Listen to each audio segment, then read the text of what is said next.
nuestra última expositora en el panel. Luego vamos a abrir a debate, a preguntas, a comentarios brevemente. La diputada nacional Karina Banfi, vicepresidenta del bloque de la Unión Cívica Radical, es abogada, egresada de la Universidad de Buenos Aires con estudio de posgrado en Derechos Humanos y en Derecho a la Información en Estados Unidos y en la Universidad de Oxford del Reino Unido. Es vicepresidenta de la Comisión de Comunicaciones e Informática y secretaria de la Bicameral de Promoción y Seguimiento de la Comunicación Audiovisual, las tecnologías de las telecomunicaciones y la digitalización. Karina. Bueno, muchas gracias. ¿Me escuchan ahí? Estoy con una silla que me queda como bajita. Me estoy quejando. ¿Me escuchan? ¿Sí? Bien, bárbaro. Bueno, muchísimas gracias, Diego, por esta invitación. Para mí es un honor estar acá en mi casa, en mi facultad, que la siento así, con este público. Así que felicitaciones por estas iniciativas que creo que sin duda enriquecen muchísimo y más con este panel diverso, que es lo más importante, tener la posibilidad de diversificar el pensamiento para quienes nos están escuchando e incluso nosotros mismos podamos construir esa masa crítica que nos arme y nos constituya en sujetos de esa libre expresión que tenemos que ejercer. Y acá hay un punto que es importante. La libertad de expresión no es un derecho absoluto.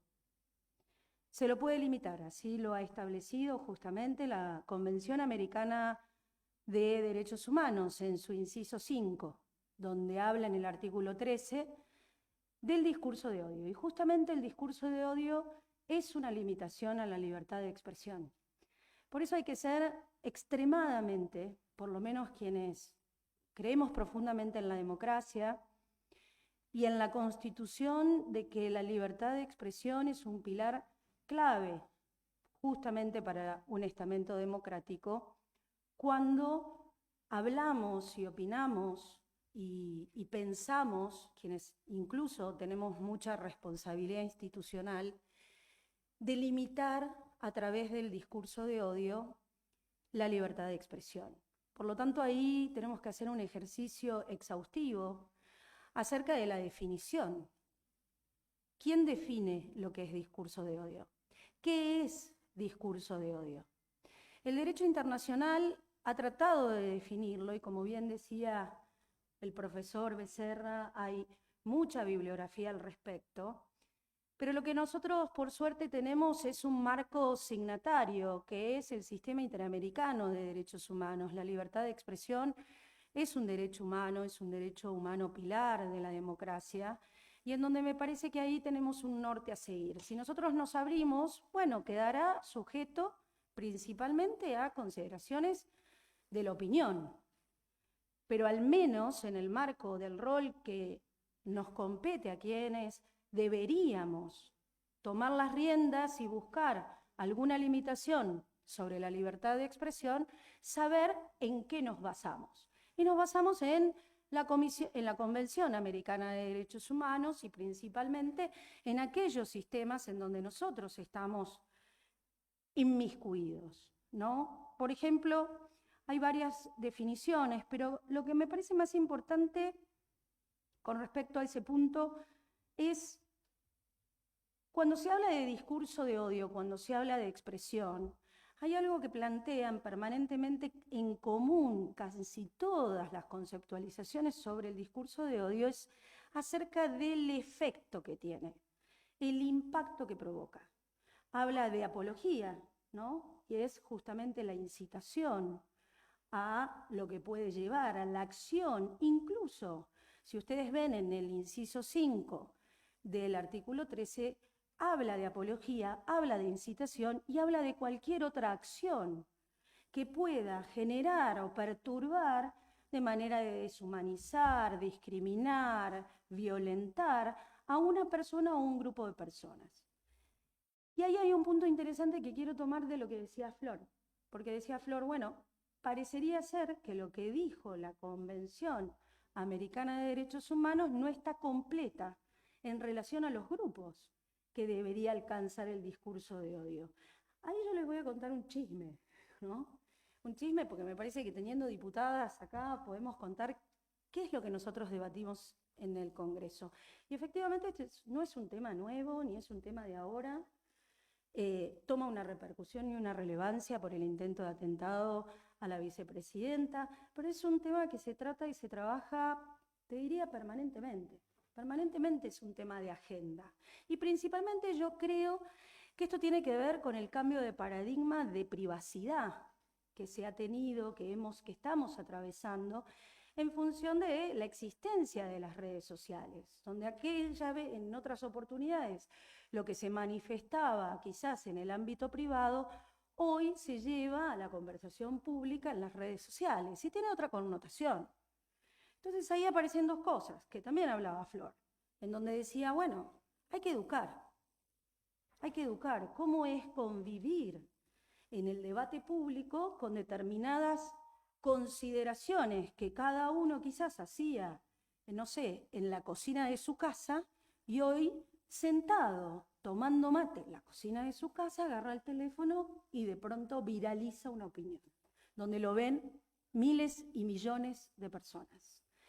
¿Tiene conciencia ese sujeto realmente del impacto que está haciendo?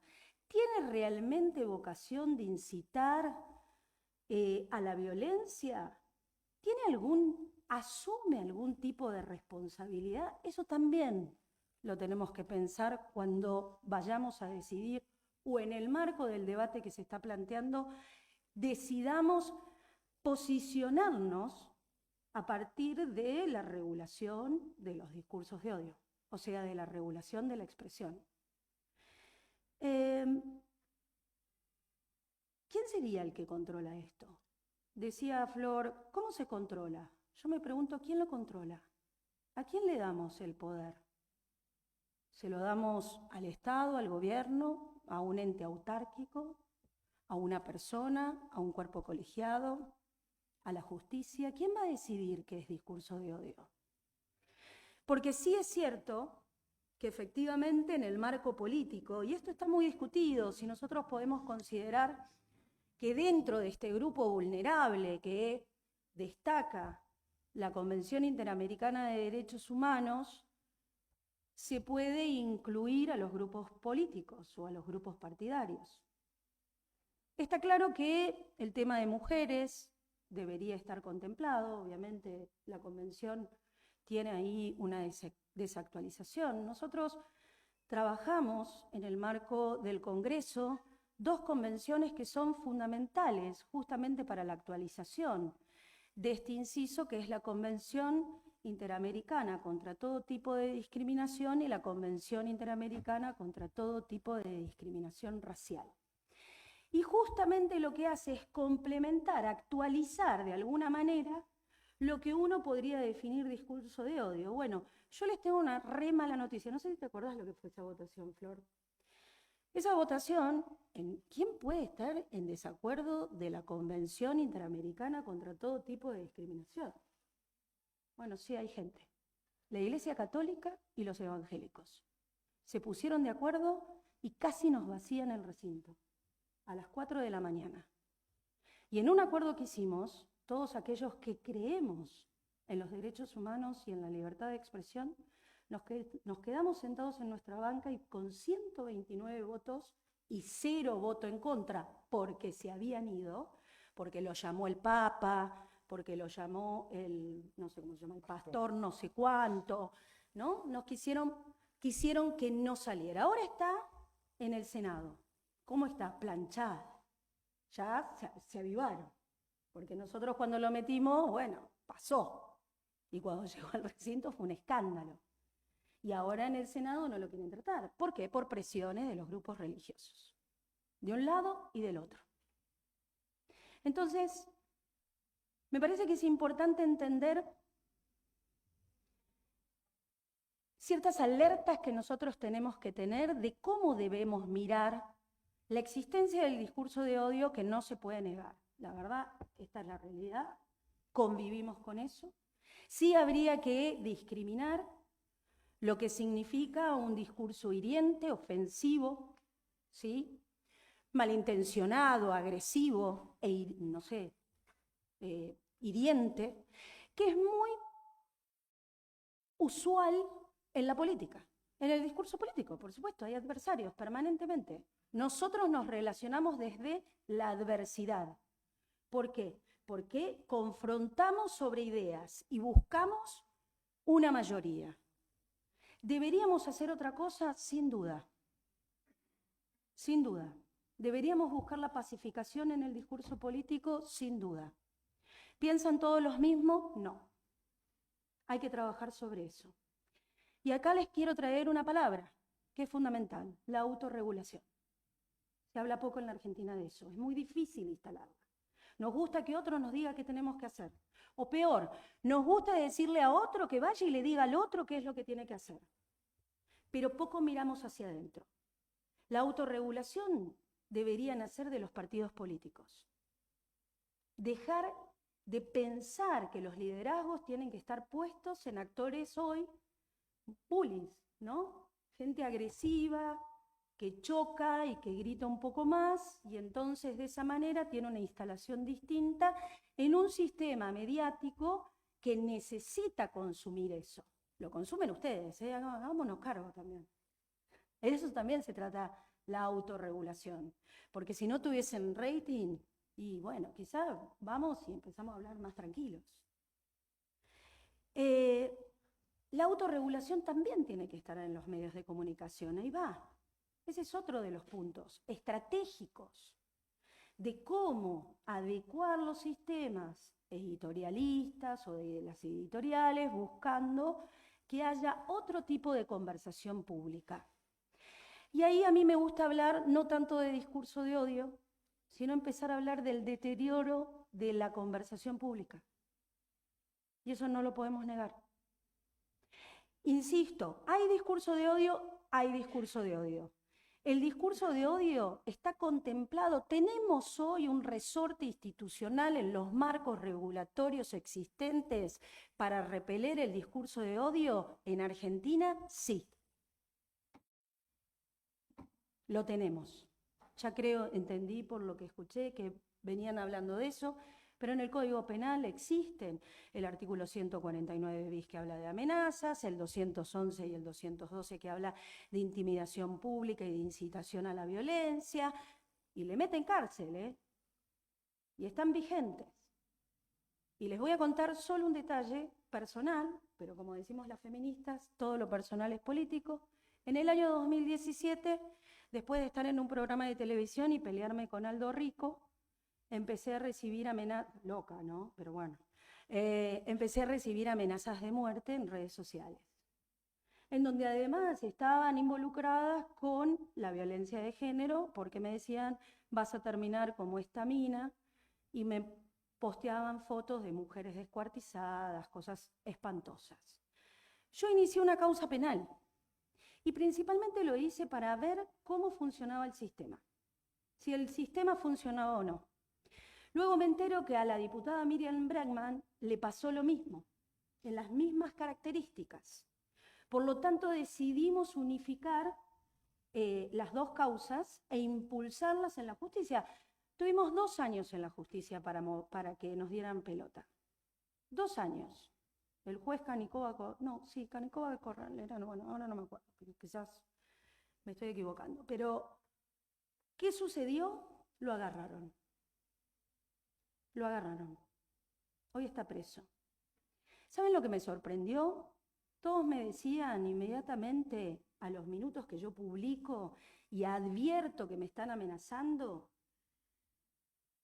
toda la gente de la red social buscaba quién era esa persona, ese anónimo, obviamente, no era Juan Pérez, estaba anonimizado, y lo descubrieron, no sé, me decían, es un viejo, me mandaban los números del ANSES, qué sé yo no le di bola, ni tampoco lo llevé a la justicia, pero resultó que era un jubilado.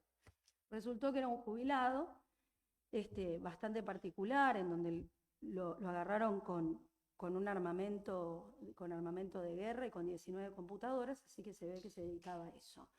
El sistema funciona. Podemos decir que era discurso de odio, yo no lo tipifiqué en ese marco, pero sí, si hoy lo vemos y lo analizamos, como decía Flor, podría perfectamente configurarse en un discurso de odio. Volvamos entonces al punto de que si tenemos los marcos regulatorios, si sabemos que en el marco del Congreso de la Nación y del fortalecimiento de la democracia, nosotros tenemos que trabajar hacia otro lugar, no tanto hacia el marco de regulación, sino de los sistemas de autorregulación y de formación y educación, principalmente en la era digital. Hacer entender que ya ese sistema de privacidad, de donde yo decía lo que se me ocurría en la cocina de mi casa, si lo hago en Twitter, va a tener otro nivel de impacto y va a tener otro nivel de responsabilidad. Algo que también dice el artículo 13 de la Convención Americana de Derechos Humanos, responsabilidades ulteriores de lo que nosotros decimos. También ahí marca un límite y podemos trabajar sobre eso. Lo que me parece es que no tenemos que caer en la tentación.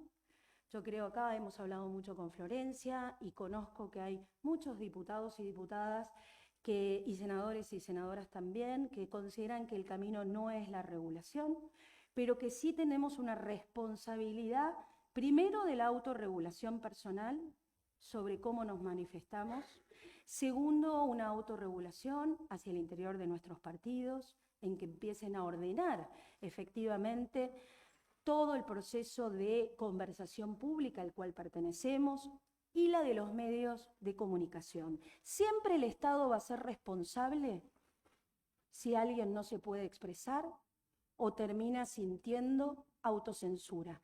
Y eso es lo que nosotros tenemos que evitar.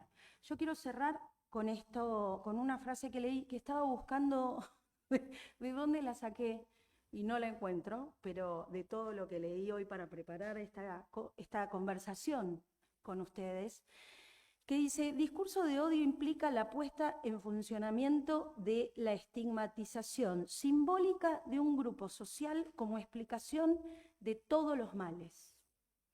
¿Y qué es lo que a mí me llamó la atención? Puede ser cualquiera de nosotros. Puede ser el kirchnerismo, puede ser el macrismo. Si uno lo piensa, podemos ser cada uno de nosotros. Por eso hay que tener mucho cuidado. Cuando hablamos de manera liviana, hay que regular las redes sociales, hay que regular el discurso de odio. El discurso de odio es el causante de todos los males y tenemos que meterle mano, especialmente de parte del Estado. Cuando hablamos de la regulación de redes sociales, lo principal que tenemos que pensar es si es operativo o no, si se puede llevar adelante o no. Hay miles de leyes hermosas en la Argentina que después, cuando llegan a la promulgación, no se pueden implementar, porque no tienen el marco de la legitimidad para hacerlo. Deberíamos empezar a pensar un sistema internacional que se ocupe de eso. ¿Por qué? Porque son empresas extranjeras, porque tienen sistemas muy distintos, incluso a la competencia normativa de la Argentina, y lo que me parece que es importante es aprender a usarlas. ¿Tienen sistemas de regulación? Sí. ¿Nosotros podríamos controlar el discurso de odio o discurso hiriente o agresivo que nos llega? Sí. Usémoslo. Yo, por ejemplo, no estoy de acuerdo que un funcionario público no pueda bloquear a alguien que lo agrede. ¿Por qué no? Si es su derecho y es su cuenta.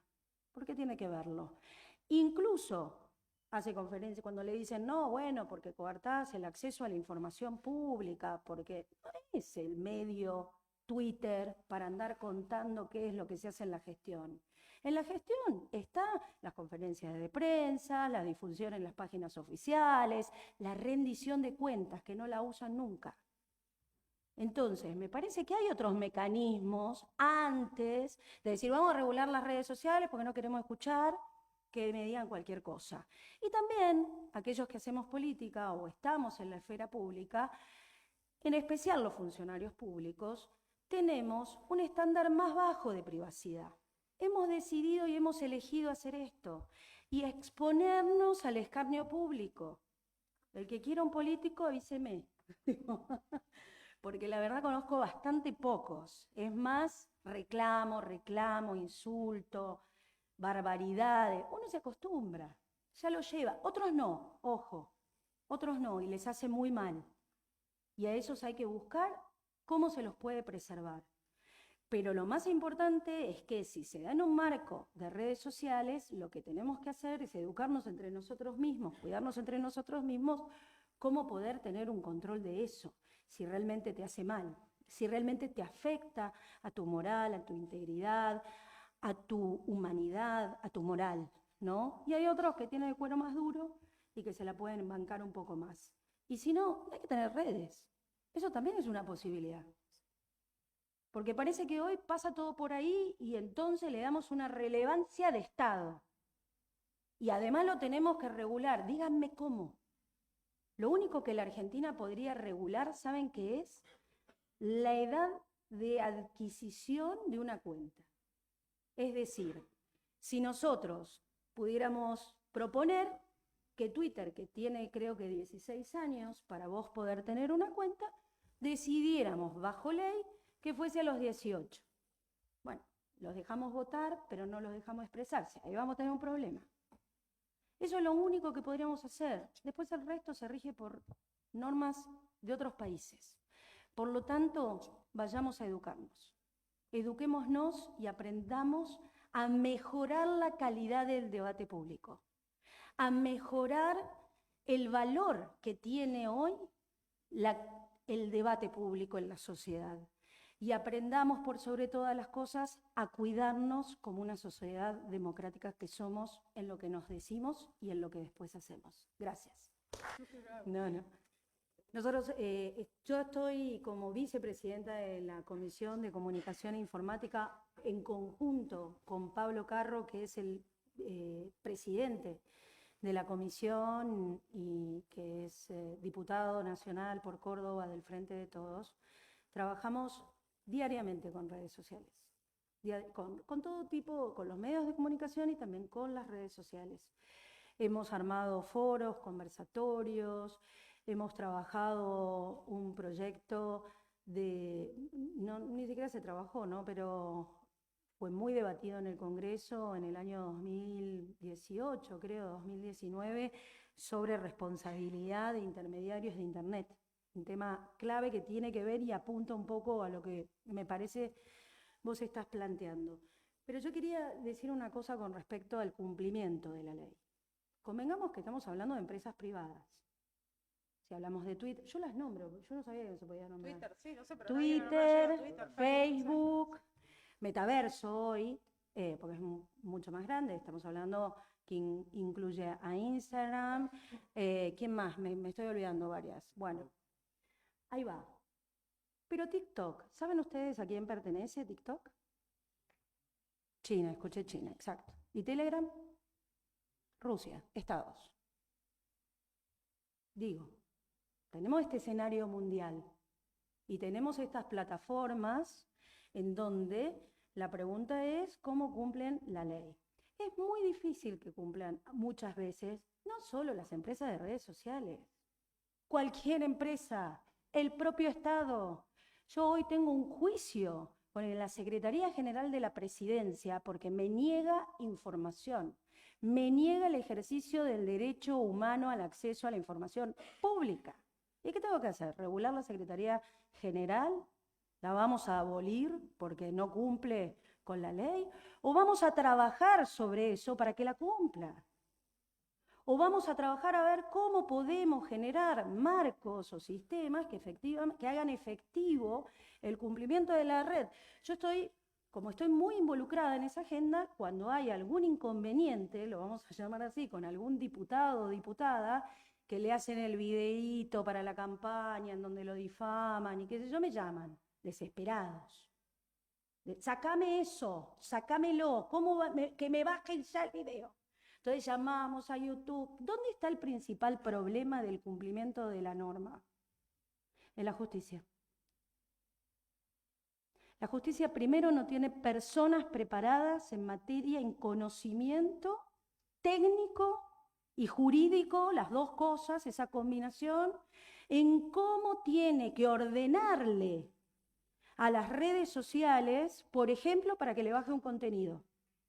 5 días estuve con un video de que lo difamaron a Mario Negri en YouTube para que lo bajaran. ¿Y qué decía la empresa Google? No está bien el proveído, No, si yo se lo bajo, como dice el proveído, va a seguir circulando. Necesito que pongan esto. Hasta me dictaban lo que tenía que poner el fiscal, o quien había dado la orden, el secretario, no recuerdo. Entonces, digo, acá es donde aparece parte de los distintos problemas en donde nosotros lo reducimos quizás a una empresa. Yo no estoy defendiendo a las empresas. Lo que les digo es jodido. Porque no sé si en TikTok vamos a poder hacer lo mismo que queremos hacer con Twitter. No lo sé. Y ni hablar de Telegram, si queremos hacer lo mismo que WhatsApp. Qué sé yo. Yo por lo menos en Estados Unidos van al Congreso y una bicameral y lo tienen 24 horas ¿cómo se llama? Mark Zuckerberg, sentado ahí, viste, dando explicaciones, al menos. Y nos enteramos todo porque es pública. Después te sacan los videitos de TikTok con la cara de Gil.